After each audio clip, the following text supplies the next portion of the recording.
Friends இந்த மத்தி மிளகு குழம்பு பாருங்களா எவ்வளோ ஒரு சூப்பராக இருக்கு. டேஸ்ட்டும் அந்த அளவுக்கு நல்லா சூப்பராக இருக்கும். நீங்கள் இந்த மாதிரி ஒரு டைம் குழம்பு பண்ணி சாப்பிட்டு பாருங்க. வீட்டில் இருக்கிற குழந்தைங்க எல்லாருமே விரும்பி சாப்பிடுவாங்க. இந்த மாதிரி ஒரு தட்டில் சாதத்தை வச்சிங்கன்னா இந்த மீனோடு சேர்த்து இந்த குழம்பு இந்த அளவுக்கு போதும், அந்த அளவுக்கு நல்லா டேஸ்ட்டை கொடுக்கும். இந்த இருக்கு பார்த்தீங்களா, இந்த மாதிரி பிசைஞ்சு இது மாதிரி சாப்பிட்டீங்கன்னா அந்த அளவுக்கு நல்லா மிளகோட வாசனையில் அந்த அளவுக்கு சூப்பராக இருக்கும். இப்போ பாருங்க இந்த மாதிரி சாப்பிட்டு பாருங்க. வீட்டில் இருக்கவங்க எல்லாருமே விரும்பி சாப்பிடுவாங்க. டேஸ்ட்டும் அந்த அளவுக்கு நல்லா சூப்பராக இருக்கும். இன்னைக்கு மத்தி மீனை வச்சு மிளகு குழம்பு தான் எப்படி செய்யலன்னு பார்க்கலாமா?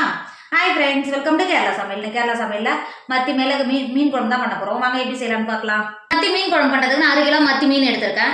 இந்த மத்தி மீனை நல்லா க்ளீன் பண்ணிவிட்டு 2-3 தடவை நல்லா கழுவிட்டு எடுத்து வச்சுருக்கேன். இப்போ மீனாக மாற்றி வச்சுக்கோங்க. நம்ம சின்ன வெங்காயத்தை இடித்து தான் பண்ண போகிறோம்.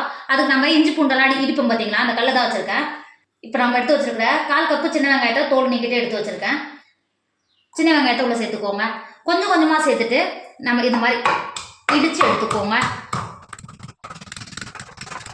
நீங்கள் இடித்த சின்ன வெங்காயம் இந்த இருக்கு பாருங்க, இந்த அளவுக்கு இருக்கணும். பார்த்தீங்களா, நீங்கள் மிக்சியில் வச்சு அரைச்சிங்கன்னா நல்லா பேஸ்ட்டு போல் அரைஞ்சிடும். அதனால தான் நான் இந்த மாதிரி இடிக்கிற கல்ல வச்சு இடித்து எடுத்துக்கிறேன். இப்போ இது வெளில எடுத்துக்கோங்க. வெளில எடுத்துகிட்டு இருக்கிற சின்ன வெங்காயத்தை இது மாதிரி இடித்து மாற்றிக்கோங்க. இப்போ பாருங்கள், சின்ன வெங்காயத்தை இந்த அளவுக்கு இடித்து மாற்றிட்டு அது கூடவே ஒரு கைப்பிடி அளவு நல்லா பூண்டை தோல் நீக்கிட்டு எடுத்து வச்சுருக்கேன்.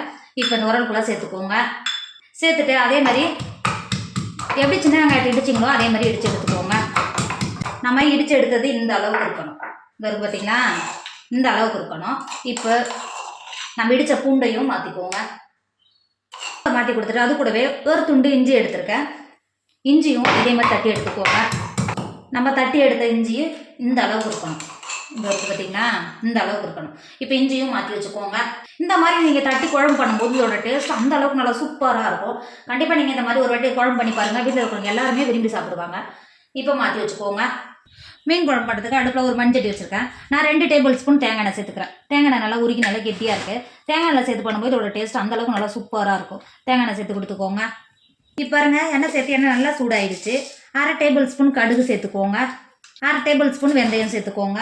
இப்போ பாருங்கள், கடுகும் வெந்தயம் சேர்த்து நல்லா பொரிஞ்சு வந்துருச்சு. 2 கொத்து கருவேப்பிலையை உருவிட்டு சேர்த்துக்கோங்க. கருவேப்பிலை சேர்த்து கருவேப்பிலையும் நல்லா பொரிஞ்சு வந்துருச்சு. நம்ம இடித்து வச்சுக்கோம்ல 2 டேபிள் ஸ்பூன் இஞ்சி அது உள்ள சேர்த்துக்கோங்க. அது கூடவே இடித்து வச்ச பூண்டையும் உள்ள சேர்த்துக்கோங்க. சேர்த்துட்டு ஒரு டைம் நம்ம சேர்த்தா இஞ்சியும் பூண்டையும் ஒரு டைம் நல்லா இந்த மாதிரி கிண்டி கொடுத்துக்கோங்க.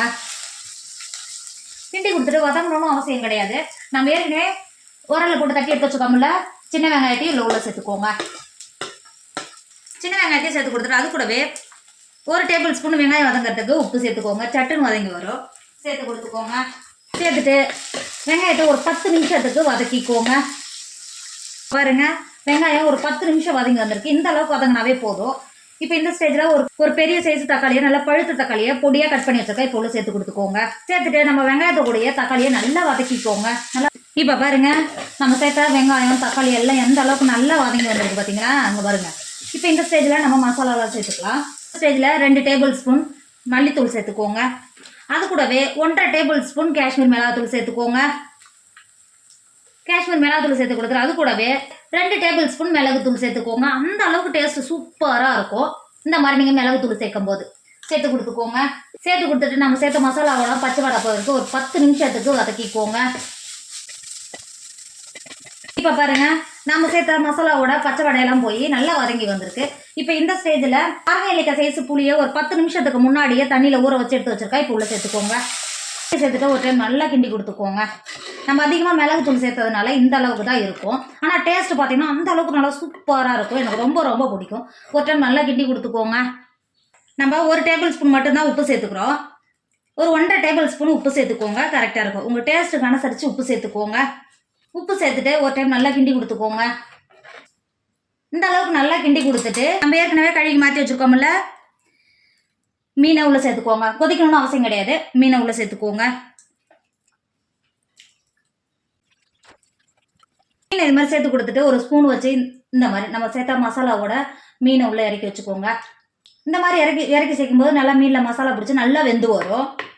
நம்ம மிளகு சேர்த்து பண்ணிக்கிறதுனால இந்த டேஸ்ட் அந்தளவுக்கு நல்லா சூப்பராக இருக்கும். நமக்கு குழம்பு மாதிரி வேணாம், நல்லா கெட்டியாக மீன் கிரேவி மாரி தான் வேணும்.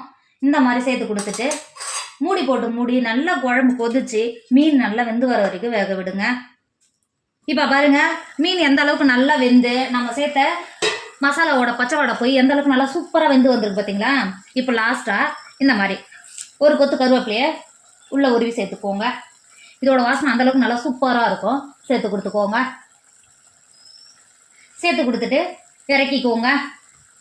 ஃப்ரெண்ட்ஸ், இப்போ பாருங்கள், நம்மளோட மத்தி மிளகு குழம்பு சூப்பராக ரெடி ஆகிடுச்சு. இதோட டேஸ்ட் அந்த அளவுக்கு சூப்பராக இருக்கும். நீங்கள் மத்தி மீன் வாங்கினா இந்த மாதிரி வீட்டில் குழம்பு பண்ணி பாருங்கள். வீட்டில் இருக்கிறவங்க குழந்தைங்கலேருந்து பெரியவங்க வரைக்கும் விரும்பி சாப்பிடுவாங்க. டேஸ்ட்டும் அந்த அளவுக்கு நல்லா சூப்பராக இருக்கும். இதில் குழம்பே இல்லையே எங்கே சாப்பிடுவோன்னு கேட்டிங்கன்னா, இதில் வந்து ஒரு ஸ்பூன் எடுத்து போட்டு சாப்பிட்டாலே அந்த அளவுக்கு காரசாரமாக அந்த அளவுக்கு சூப்பராக இருக்கும் மிளகோட வாசனையில். கண்டிப்பாக நீங்களும் ட்ரை பண்ணுங்கள். என்னோட வீடியோ உங்களுக்கு பிடிச்சிருந்தா உங்கள் ஃப்ரெண்டு உங்கள் ஃபேமிலிக்கு ஷேர் பண்ணுங்கள். மறக்காமல் கேரளா சமையலை சப்ஸ்கிரைப் பண்ணிக்கோங்க. தேங்க்யூ.